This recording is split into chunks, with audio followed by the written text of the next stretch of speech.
Israel is in discussions with South Sudan about the possibility of resettling Palestinians from Gaza to the East African country. The outlet says that it's part of a wider effort by Israel to facilitate mass immigration from the territory left in ruins by its 22-month offensive against Hamas. South Sudan, Hal, is this a new idea to you? Why might they think South Sudan makes sense? And if this ends up a reality, would these people be moving from one war-torn area to another? Austin, you actually kind of hit the nail on the head. They're moving from one war-torn, Civil War strife-torn area to another that's been just, the same. They're moving from one area that has now become synonymous with famine to another area that was synonymous with famine. But you look at all the different places. First off, Gaza is devastated. And if this military operation to clear out Gaza City and some camps south of Gaza City actually takes place, there really won't be a whole lot left in Gaza that's habitable.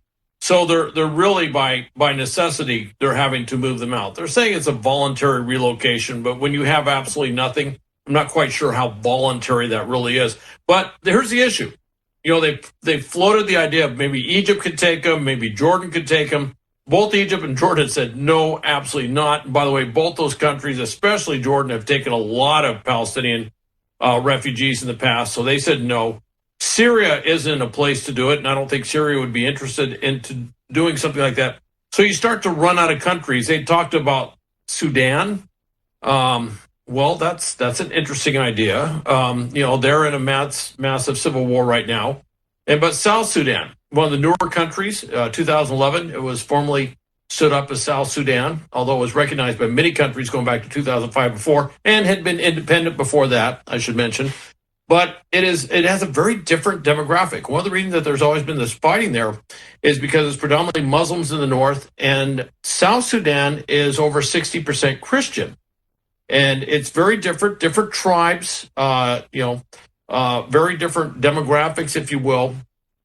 And I think the South Sudan's looking at this and they're thinking, we might be able to get some consideration. They can certainly use some security assistance. Israel could certainly provide a lot of security assistance that they need.